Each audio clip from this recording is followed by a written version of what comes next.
Hi, third grade. Remember, we're talking about context clues, and that means we're going to use clues around the word, the unknown words, to find out what it means. In this picture book called Baloney, this is a story about a silly little alien who is late to class. And he's late to class, and he's about to get in trouble, and then to get out of trouble, he comes up with this tall tale to tell his teacher. Now, throughout the story, he uses his alien words. He uses his alien language to describe what is happening to him and why he possibly was late for school. So we're going to use context clues to figure out what those words are. Let's get started. Today I'm going to be reading Baloney, Henry P. by John Sheska and Lane Smith. Last Tuesday morning at 8:37 a.m., Henry P. Baloney was finally late for class once too often. "That's it," said Miss Bugscuffle. "Permanent, lifelong detention. Unless you have one very good and very believable excuse." "Well, I would have been exactly on time," said Henry. "but I misplaced my trusty Zimulus.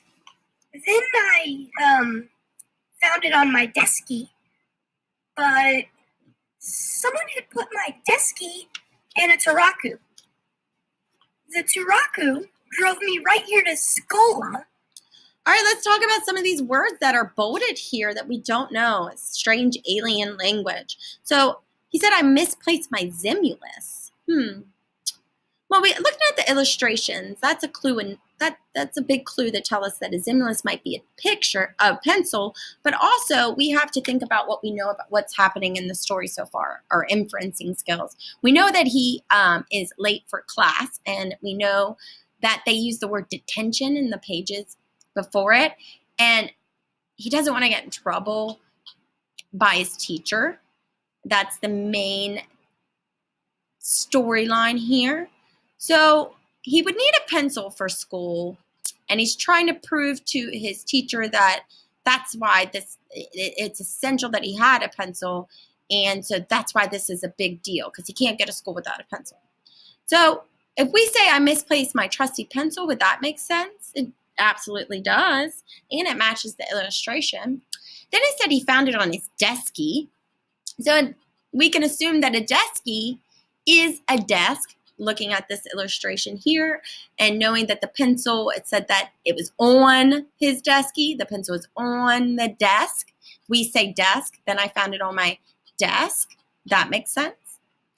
Now the Turaku here, we can look at the illustrations and see wheels, but the main clue here is that it drove him to Skola, which is, we can assume is school, because he is there now, and he said it drove me right here, so that he's talking about where he's at right now, because remember, he's telling a story to his teacher.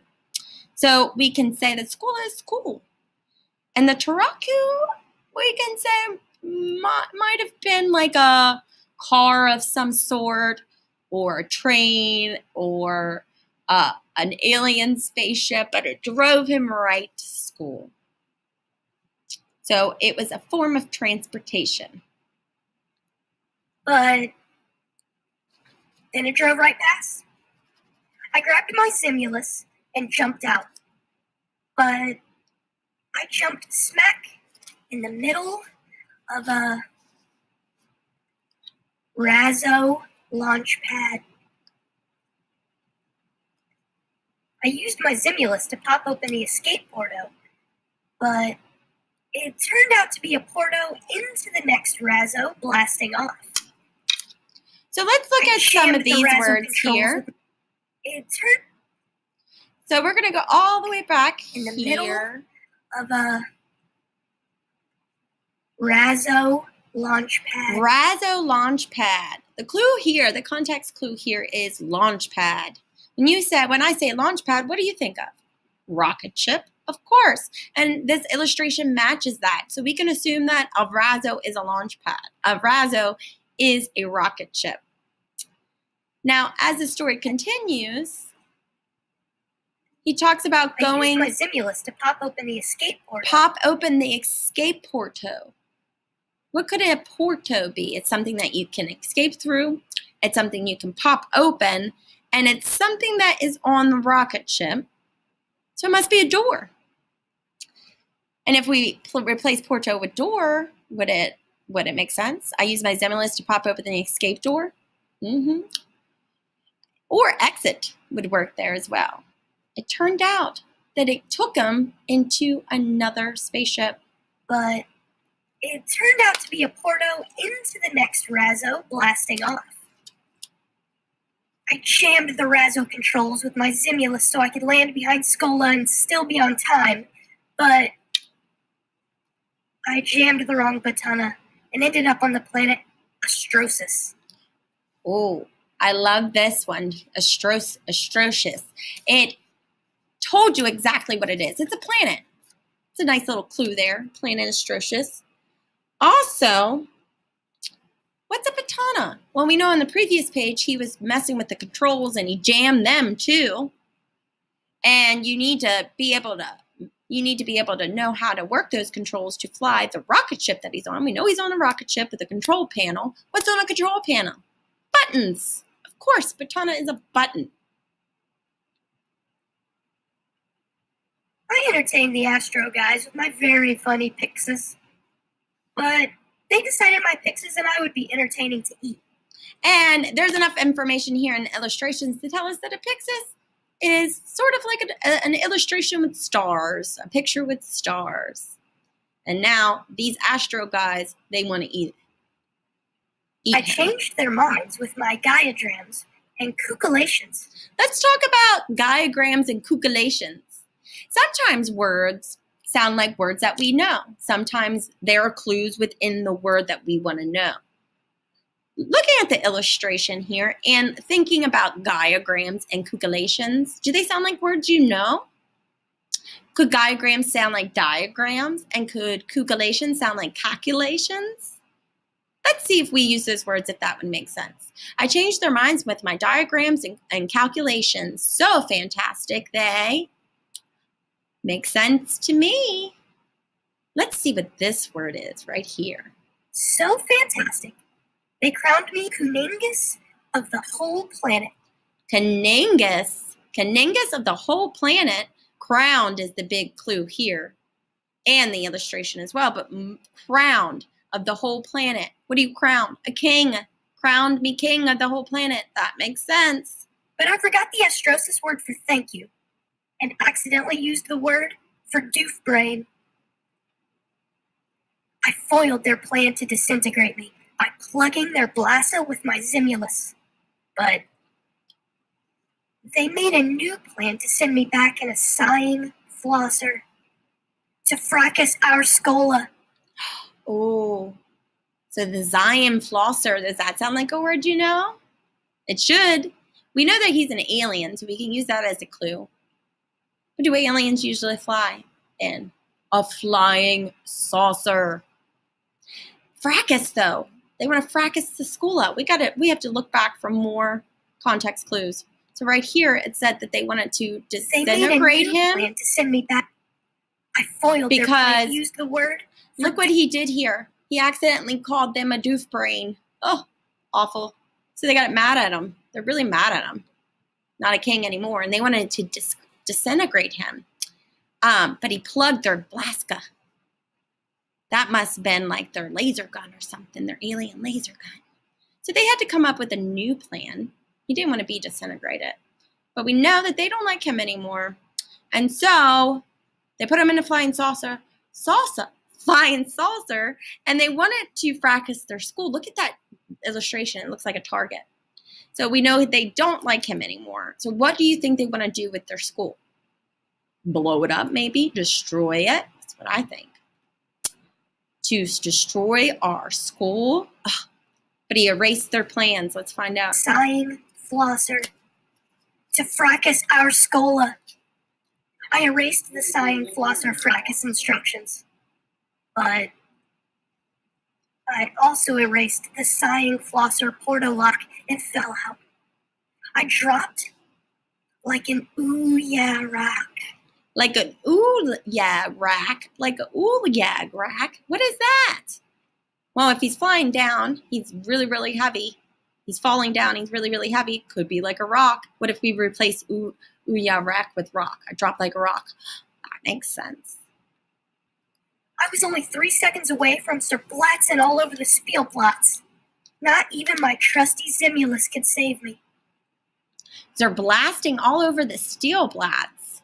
Let's see, he's falling from the sky like a rock. He was only 3. Maybe it means splattering all over the ground. That makes sense. So what did you do? said Miss Bug Scuffle. How can you possibly save yourself? I suddenly remembered that falling bodies obey the law of gravity. And I haven't learned the law of gravity yet. So I stopped and came to Scola. All of which made me exactly 7 minutes late this emu. Henry, This emu made me exactly 7 minutes late this emu. When does school usually start? We use our inferencing skills and what we know about the story. He's at school. He was late for school. He was late for class. Said he was exactly 7 minutes late this morning. That would make sense. P. Baloney. said Miss Bug Scuffle. That is unbelievable. But today's assignment is to compose a tall tale. So why don't you sit down and get started writing?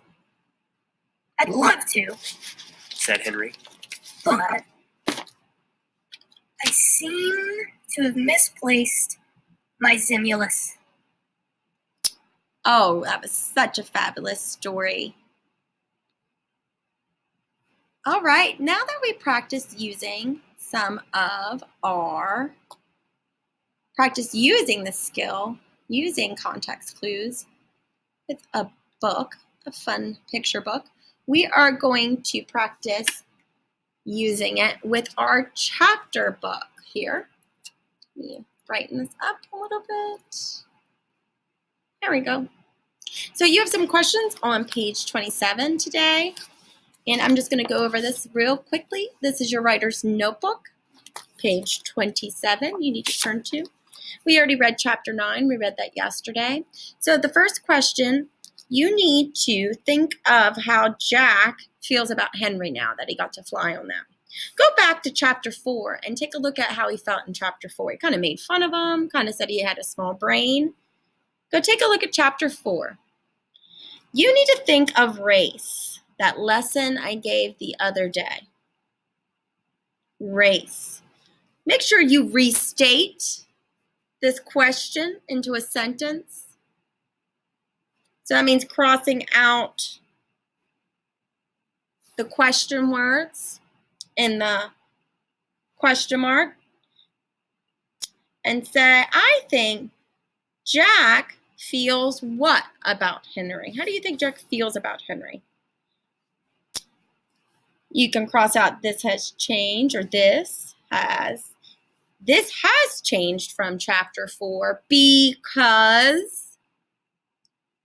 So you need to cite evidence from the text and you need to explain it. That's what race means. Restate, answer, cite, explain. You have to do that here. Then we're going to practice using our context clues to provide evidence to support what we think teeter is. What does teetered mean? And what evidence from the text helped you figure that out in chapter 9. And then you're going to do the same thing with grazing. And we talked about this in our video when I read it to you. So you might want to go back and watch that video. I'm actually going to post it here. So if you need to, you can go back and listen to the read aloud again. But here's teetered on page 53. I need some evidence that tells me why you think teetered means a certain thing, okay? You have to tell me. You have to tell me what you think teeter means and what evidence told you that from the book. You have to do the same thing with grazing on also page 53, grazing. So what do you think grazing mean, and how do you know that? Evidence from the text. Evidence from the text. I think teeter means because on page 53, it said, I think grazing means this because in chapter such and such, they told us the Triceratops was a plant-eating dinosaur. So that told me. So I'm going to allow you to practice using race on your own today. You must complete all of page 27. All of page 27. Do not forget to provide evidence from the book. And I'm going to post the other day's lesson so you can take a look at that as well so you can remember how race works.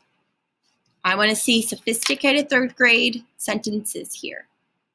Take your time. All right, I cannot wait to hear your work or see your work in class. For those of you online, I will hear you read this. So make it good.